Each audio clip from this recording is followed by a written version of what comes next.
안녕하세요. 부영부제TV의 형 김창경 동생 전승배입니다. 최근에 좀 질문이 정말 많이 들었다고 하더라고요. 거기에 관련돼서 저희가 좀 한번 촬영을 한번 해보려고 합니다. 2024년 10월이잖아요. 오랫동안의 거래량이나 이런 걸 정리를 한번 하고 또 앞으로 어떻게 투자를 하면 좋을지 이 방향에 대해서 이야기를 해볼까 하는데 제가 봤을 때 지금이 좀 격동의 시기 전이지 않을까라고 생각을 하고 있어요. 이럴 때 현재 상황을 전달해주고 앞으로 어떻게 움직이면 좋을지에 대해서 한번 짚어보려고 한번 이런 시간을 만들어봤습니다. 첫 번째 질문입니다. 현재 빌딩 시장 거래량은 어떤가요?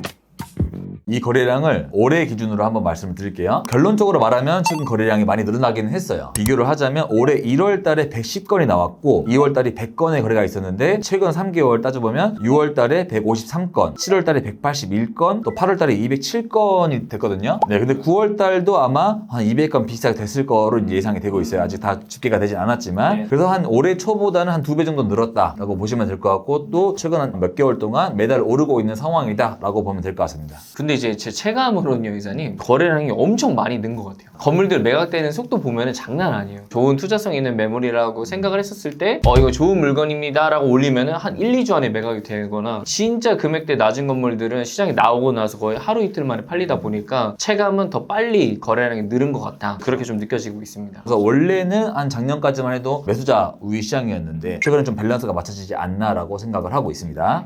두 번째 질문 드리겠습니다. 최근 한국의 기준금리를 낮췄는데 부동산에 영향이 있을까요? 저는 상당히 크다고 생각을 했었거든요. 베이비컷이라고 하죠. 기준금리가 0.25%가 낮아졌는데 저는 상당히 의미가 있다고 생각을 했었거든요. 미국 기준금리부터 낮아진다는 이슈가 있고 나서부터 고객들의 행동이 달라졌어요. 2025년도에는 이제 금리 인하가 더 될 것이고 그러면은 앞으로는 지금보다 건물 금액들이 올라갈 거다라고 생각을 해서 좀 급하게 매입을 하셨던 분들도 많았었던 것 같아요. 결론적으로 말씀을 드리면 금리는 부동산에 무조건 중요할 수밖에 없죠. 금리가 떨어지면 떨어진 만큼 금액은 오를 수밖에 없는 거고 하지만 지금 10월 11일 날 기준금리를 0.25를 낮췄잖아요. 하지만 그 뒤에 대출금리, 시중금리가 낮아졌냐? 그건 또 아니에요. 오히려 굉장히 많이 올라갔습니다. 네네. 아마 한 9월 달, 10월 초쯤에 대출을 받으셨던 분은 한 3% 중반대에서 대출을 받으셨을 거예요. 근데 아마 이 기준금리가 떨어지고 한 11월 20일 이때부터 최근 금리를 알아보시는 분들은 4% 후반, 5% 초중반 정도를 들었을 거예요. 왜냐면 한 11월 한 20일 이때부터 정부에서 은행에다 다 이야기를 해서 대출금리를 임대업 관련해서는 싸게 주지 마라 라는 그런 이야기가 있었어요. 지금 임대업은 대출금리가 정말 안 나오고 있는 상황이어서 기준금리와는 좀 동떨어지게 대출은 현재 상황이 좋지 않다라는 거를 말씀을 드리고 싶어요. 근데 여기서 맞물리는 거 하나 더 있을 것 같아요. 신규 법인으로 투자를 많이 하셨잖아요. 신규 법인들 중에서도 만약에 이제 대표자들이 소득증명이라던가 자산에 대한 이제 증빙이 없으면은 대출받기 엄청 어렵습니다. 예전에 이제 신규 법인들 대출이 꽤 잘 나왔었거든요. 지금은 은행에서도 이제 임대업만 가지고는 아예 안 해주려고 하다 보니까 신규 법인으로 이제 매입을 하시려고 하는 분들은 좀 매입하기 어렵다라고 보시면 될 것 같습니다. 네네.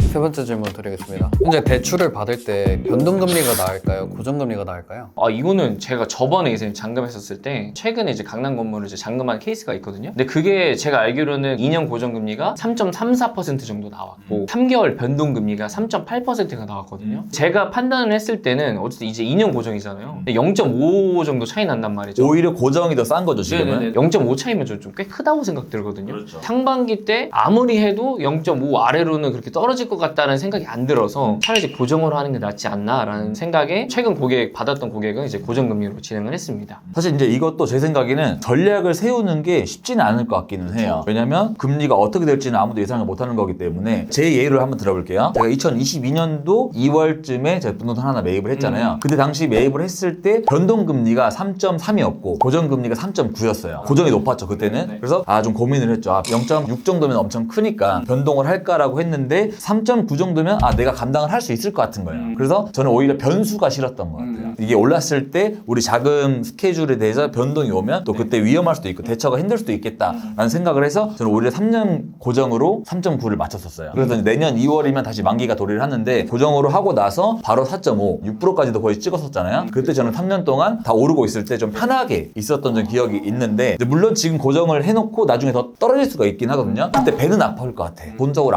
같다라고 생각이 들긴 하지만 내가 자금적인 플랜에서는 난 이미 그 돈을 생각해놨으니까 리스크는 없다. 마음은 편하다 이거죠. 0.1% 차이면 사실 엄청 큰 거거든요, 요새. 근데도 내년이라고 해서 금리 인하를 누구나 다 생각을 하고 있겠지만 어떻게 될지 몰라요. 정부 정책이 또 어떻게 바뀔지도 모르기 때문에 제가 생각해도 좀 속 편하게 고정금리가 낫지 않나라는 생각을 하고 있습니다. 어찌됐든 고정금리를 해놓으면 내가 금액이 나간다라고 편하게 인식하고 있잖아요. 그거에 맞춰서 자금 플랜을 세우기 때문에 좀 변수가 싫으신 분들은 고정이 좀 운영하기에는 더 마음이 편하고 낫다라고 판단하고 있어서 그래도 저는 고정금리를 좀 더 추천을 드리는 편이기는 합니다.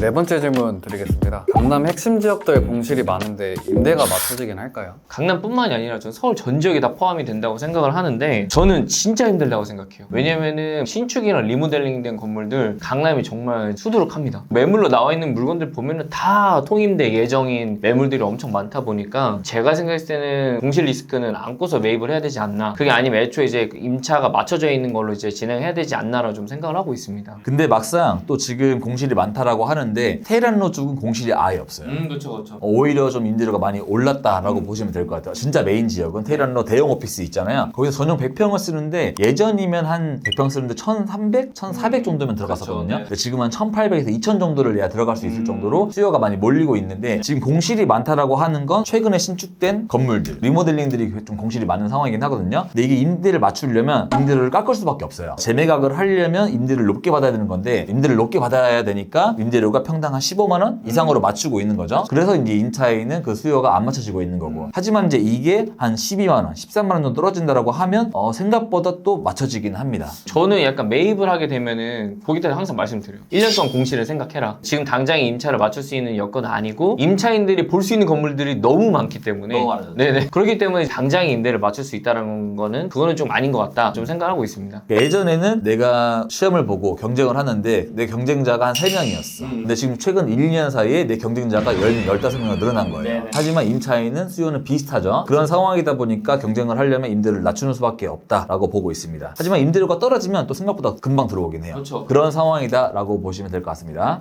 다섯 번째 질문입니다. 지금 가장 매입하기 좋은 건물은 어떤 게 있을까요?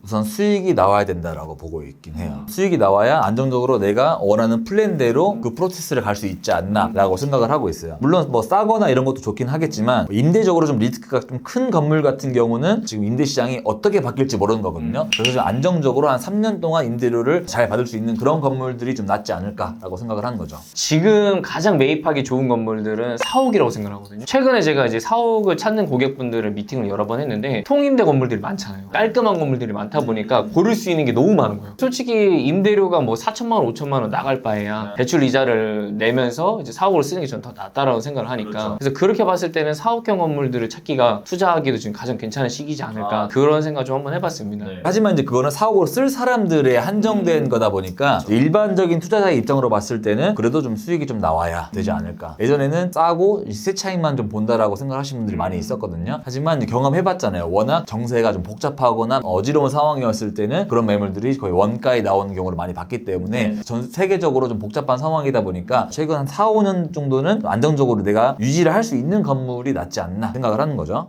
그러면 마지막 질문 드리겠습니다. 결론적으로 빌딩 투자를 지금 하는 게 나을까요? 아니면 조금 더 관망을 하는 게 나을까요? 저는 미팅하면 고객분들한테 말씀드리고 싶은 게 뭐냐면 내가 빌딩 투자를 마음을 먹었잖아요 이제. 근데 3개월 안에 끝내지 못할 거라면 저는 좀 관망해도 된다고 봐요. 건물들 비교하면서 그 전에 뭐 미리 팔린 건물들 신경 쓰지 말고 천천히 비교하면서 이제 매입을 하시라고 권고를 해드리고 만약에 내가 그게 아니다 빨리 매입하고 내 업에 좀 집중을 하고 싶다라고 하시는 분들은 2, 3개월 안에 저는 끝내야 된다고 좀 생각을 하고 있습니다. 저도 개인적인 생각은 최근에 금리가 너무 많이 올랐잖아요. 매입을 하고 대출을 받게 되면 상황이 좀 안 좋아요. 한 연말까지는 조금 지켜보는 게 낫지 않을까라고 생각을 합니다. 그리고 내년 초에 어떻게 금리가 바뀔지를 좀 관찰을 한 다음에 제가 봤을 때 기준금리는 전 세계적으로 떨어질 것 같긴 해요. 낮춰질 것 같은데 지금 정책금리 자체가 워낙 좋지 않다 보니까 그게 좀 정상화가 될 때까지는 보도에 부동산적인 그 가격이 떨어질 거다. 무조건적인 하락론에 대한 관망이 있긴 하거든요. 그거는 지금 좀 안 맞지 않을까라고 저는 생각을 합니다. 또 추가적으로 꿀팁이라면 꿀팁일 수 있는 그런 거 말씀을 드리자면 웬만하면 대출은 올 초에 늘 연초에 받는 게 좋다라고 좀 보고 있어요. 왜냐면 연말에 받아 놓으면 내가 다시 재연장을 할 때도 금리를 재산정 받을 때에도 연말이에요. 그때는 또 금리가 소진됐기 때문에 서로 대환을 하려고 경쟁을 하지도 않아요. 하지만 연초에 받으면 서로 막 대환을 하려고 막 하고 하고 있고 어느 은행에서 더 싸게 해주겠다 이런 좀 경쟁이 있는 상황이다 보니까 그래서 연초에 받는 게 앞으로 재연장을 할 때도 늘 편할 거다라고 보고 있어서 웬만하면 대출은 좀 연초에 하는 게 좋긴 합니다. 이사님, 그러면 이건 제가 궁금해서 추가적으로 드리는 질문인데, 그렇다면 앞으로 주목해야 될 곳을 한 곳만 꼽는다면 어느 곳이 있을까요? 이사님은 어디를 좀 가장 좋아하세요? 강남으로 본다면 가장 저평가가 되어 있는 곳이 저는 삼성동이라고 보고 있어요. 어떻게 보면 뭐 역산, 노년 이런 쪽도 있기는 하지만 강남에서 네임밸류가 좀 있고 네임밸류에 대한 프리미엄이 붙은 곳은 신사, 청담, 삼성이거든요. 근데 신사, 청담은 최근에 너무 많이 올렸어요. 압구정 로데오도 평당 3억을 찍었고 청담도 웬만하면 2억을 기본으로 베이스 잡고 들어가다 보니까 하지만 삼성동은 이름은 삼성동이지만 아직 한 1억 초반도 있는 곳이 있긴 하거든요. 그렇다고 여기서 엄청 멀지도 않고 나름 가까운데도 불구하고 저렴하게 있는 곳이 있긴 해요. 삼성동이 한 4년 정도였죠. 토지거래하고를 묶였다 보니까 그때 이제 신축을 못했던 물건들이 좀 많이 있어요. 그때 소화가 안 된 물건들이 많이 있어서 물건들이 한 1억 초반에 매물로 나와 있는 경우도 있고 해서 신사 청담보다는 삼성이 좀 더 먹을 게 있지 않나 라고 생각을 합니다. 정말 많이 꼽았던 거는 신사랑 대치였어요. 신사동은 지금 이사님 말씀하신 것처럼 평당 금액이 압구정으로 하고 이제 계속 올라가고 찾으시는 수요가 너무 많다 보니까 그래도 계속 이 상황은 이어질 거다라고 생각하고 있거든요. 왜냐면 이제 압구정 현대 이제 개발에 대한 이슈도 있을 거고 압구정 로데오가 생각보다 많이 커졌어요. 그래서 지금 그 와중에도 저는 먹거리가 꽤 있을 거라고 생각을 했기 때문에 신사를 꼽았고, 대치 같은 경우에는 약간 저평가되면서 상원에 대한 이제 임차 수요가 이제 받쳐지다 보니까 최근에도 좀 촬영하고 왔는데 아직까지도 임대 수익이 나오는 건물들이 꽤 있더라고요. 꼬마 빌딩들은 아니지만 거의 한 7, 80억대 위주로. 그래서 이제 그런 건물들을 한번 좀 검토해보는 것도 저는 나쁘지 않다 생각을 해서 신사 대치를 한번 꼽았습니다. 서울권을 넓힌다면은 CBD 지역, 명동, 종로 이쪽으로 또 사람이 굉장히 많이 몰리고 있긴 하거든요. 명동 쪽으로는 지금 뭐 관광객도 워낙 많이 오고 있기 때문에 K-팝이 좀 많이 유명하잖아요. 최근에 뭐 로제 아파트도 뭐 엄청 뜨고 있고 정말 그 K-컬처가 많이 주목을 받고 있기 때문에 사실 외국인이 오면은 가장 갈 수밖에 없는 곳이 명동, 종로 이쪽 라인이긴 해요. 그래서 전 세계적인 상권이 되지 않을까라는 그런 예측을 좀 하기 때문에 그쪽으로도 좀 괜찮은 물건이 있으면 봐도 괜찮지 않을까라고 생각을 합니다.